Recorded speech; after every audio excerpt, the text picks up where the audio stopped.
I'd like to talk to you a little bit, ladies and gentlemen. A lot of the things that happened from my side of the story.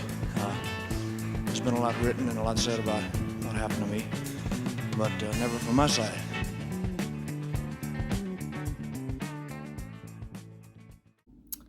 Recording. Hi guys. Welcome back to Let's Talk Elvis, the very first real Talkin' Elvis episode that we've got going on. I'm very excited. For those of you who don't know who I am, I just wanted to introduce myself. If there's anybody out there watching this who has never seen my series before, because I've been doing this for a long time, okay? And so there might be some people who are new and who are joining. So my name is Mary, and I talk about Elvis a lot, and that's basically what we're doing here today. So it's a snowy day outside. It's really cold here in Pennsylvania. I've got my tea in my little Elvis mug. And so if you are watching this, then grab something that makes you feel cozy and pop a squat. We're not going to be here too long. I don't have that much I wanted to talk about, but there's a couple things I wanted to just chat about, for funsies. The first thing is we got some pretty big news this week in the Elvis world, which I cried. I opened Instagram a day after I got home from work and saw that Riley posted about Lisa's memoir and about it coming out this year in October, and I lost it. I just started crying. That is such a big piece of news that I did not expect to ever hear for some reason. I mean, I knew that Lisa was doing stuff. I knew that she had a bunch of stuff in the works before she passed, or she wanted to do a bunch of things. I remember hearing that she wanted to do a grief podcast or something, grief counseling type vibe. The book, I've been hearing about that for a long time. Just these things that she was wanting to do. But then people, when they pass away, you never really think that's such a privilege to have something come out after somebody dies that they work on. You know what I mean? That it's coming from their mouths and we're still getting to hear it from them even though they're not here anymore. If that makes any sense. But I'm just so excited for that. Of all people in the Elvis world, Lisa deserves to have her voice heard as well. Over a lot of other people's, I'm not gonna lie. That's just my opinion. But I'm very, very excited and just proud of Riley and just grateful. Oh my gosh, grateful. Great gratitude. Just number one emotion right now, because I feel that is just something that is such a blessing and something that we don't get a ton of. Can you imagine if Elvis had a book come out after he died, or if at any point in his life, if he were able to write down things and just share them from his perspective, his point of view, that's so important, So I'm really excited for that. That's a big piece of news that we got this week that I wanted to just talk about with you guys. What are the thoughts running through your head as you kind of process that news? I know a lot of people are really pumped. I've seen a lot of people already order their books. I already ordered mine. I'm so excited. It feels like the longest time to wait, because October 2024, that's almost a full year, almost. Tea break. But yeah, tell me what you guys are thinking. I'm so excited, and yeah, just no one deserves it more than her. So props to Riley for helping her mom out. I know that she is doing it because she knows how much it would have meant to her mom. So, period. I love you for that, Riley. Thank you so much. Speaking of books, girl, I did something really, really exciting and fun the other night. I think it was Tuesday night. Me and my friend Gianna did, I was a little guest on her book club live, which was so fun. And I know a lot of you guys did tune in, which is great. But I just wanted to chat about that because that was so much fun. That was the first Elvis conversation that I've had this year. So that was a big moment for me. And we read Jerry's book, which is one of my favorite Elvis books for a lot of reasons. But Jerry's just a really stand-up guy, I think, very class. And he had a lot of experiences with Elvis that I think are really unique and special. Like, one of the things that really stood out to me about Jerry's book was how much Jerry could relate to Elvis on the topic of like art, of acting and filmmaking, and like that side of Elvis's career that doesn't really get talked about a lot because he wasn't very proud of it. And so to hear Jerry talk about like Elvis's feelings on that, or just like his like passion of acting and how he would share that with Jerry, because Jerry was very into filmmaking and he was into that side of things as well. So coming from an actor myself, like that was like a cool part of Jerry's story that brought a lot of like perspective to me of just like how much of a disservice was done to Elvis by not letting him be able to hone that craft, because he was so talented and he had so much potential, and you could see that so easily with the early stuff that he did. And Jerry even said like Elvis even, you know, comedic timing, like even in the later stuff when it was just junk, but he would make certain stuff funny that like you wouldn't think would be funny because it was just so bad, but he could like find a way to make it work somehow. And yeah, I want to do like a whole episode on Elvis's acting career, because I think it's one of the things that makes me the most depressed in the Elvis world, because it's so unfortunate how that all played out. I don't know. I just think also Jerry said in his book too, like he gets asked all the time, like, what do you think Elvis would be doing if he were still living today? And his answer shocked me because I've never heard this before. He said that he thinks Elvis would be a filmmaker and he would be into movies again and he would be trying to like hone that craft.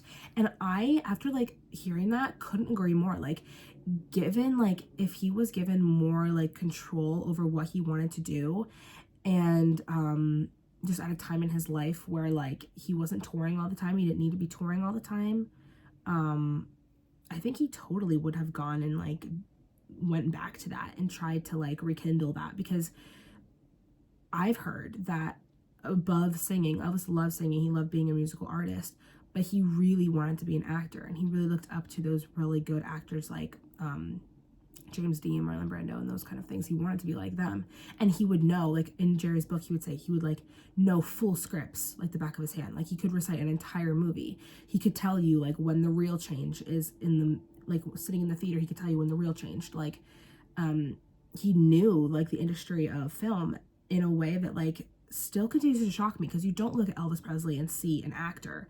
You see like the singer, obviously.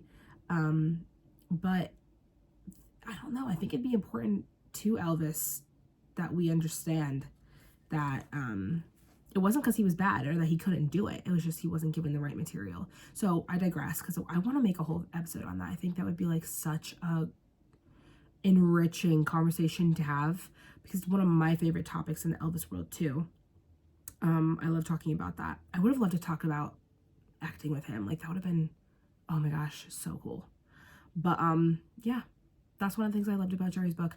Another thing I loved about Jerry's book that I've been sitting with and thinking about, and I don't know how to put this into words, but like Jerry's telling the story of this one Billy Joel song that Elvis loved, and it was called You're My Home.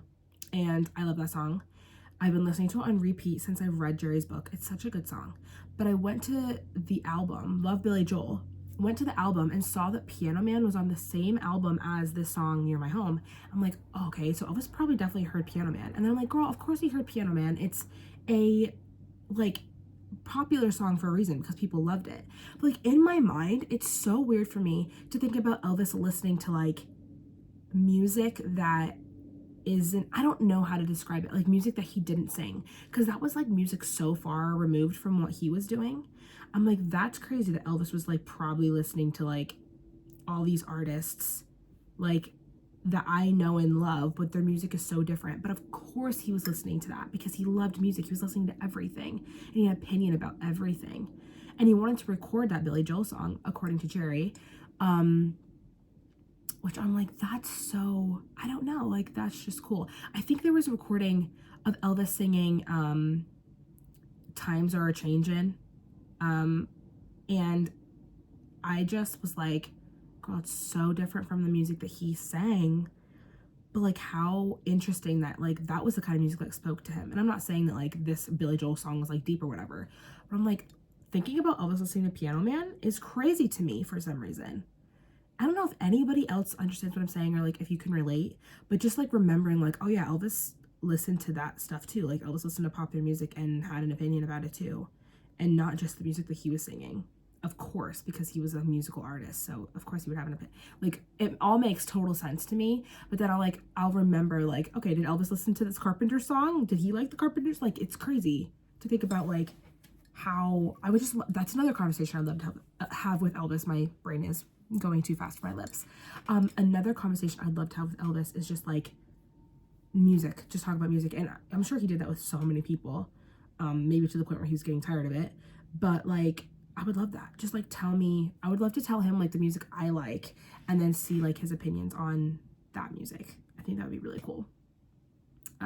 So many things I would love to talk to him about, right? But yeah, anyways, I just wanted to talk. This is literally so fun. Like I love formats like this where I just go off and talk about whatever. And I'm not saying that like there's not going to be episodes that are a little bit more structured, because I just said I want to do like one on his acting, all that jazz, like specifically tailored episodes that like go off a certain topic. But things like this where I just like literally write down points like, okay, I want to talk about that. Something just fell out of there. I want to talk about this. I want to talk about this. And then just like seeing what you guys have to say about it. But I don't want to make this too long. The last thing I did want to talk about is I have some very exciting news. I have 2 guests in the works for the next 2 episodes of Let's Talk Elvis. And they are 2 of my favorite people on this planet. And so we're going to have very raw, very real, kind of unstructured conversations. And they have so graciously like agreed to come on and talk with you guys and me. So I'm so excited. I can officially announce that my first guest for Let's Talk Elvis in 2024 is my dear, dear, dear friend, Natasha. Natasha, listen to me. She is like the creator of Elvis Next Generation, which is by far the best event that I've seen at Elvis Week ever in my whole like lifetime of going to Elvis Weeks. Just the mission of her show has spoken to me on such a deep level. And then this past Elvis Week, I was actually able to have a small part in it, and it was just the most crazy beautiful thing that's ever happened to me, and an honor forever. So I wanted to have her on just to talk about her show, talk about, you know, Lisa, because she has some great Lisa stories that she has told me and that I want her to share with more people. And just like talk about Elvis fan to fan and hear what she has to say. So she's gonna be my first guest. The episode's coming soon. And I'm so excited for you guys to hear that conversation. I'm so excited to start talking with these people. You guys, like, people just I look up to so much and admire, and just think that they're absolutely, like I said in the first episode this year, just rocking it with their content and what they do for Elvis personally. Also unique, also wonderful, and I cannot wait to share that conversation with all y'all. So yeah, that's all for today. That's all. I hope you guys enjoyed talking some Elvis with me. I hope you all are well. And yeah, I will talk to you guys very, very soon, and look forward to it. All right, see you guys later. Bye.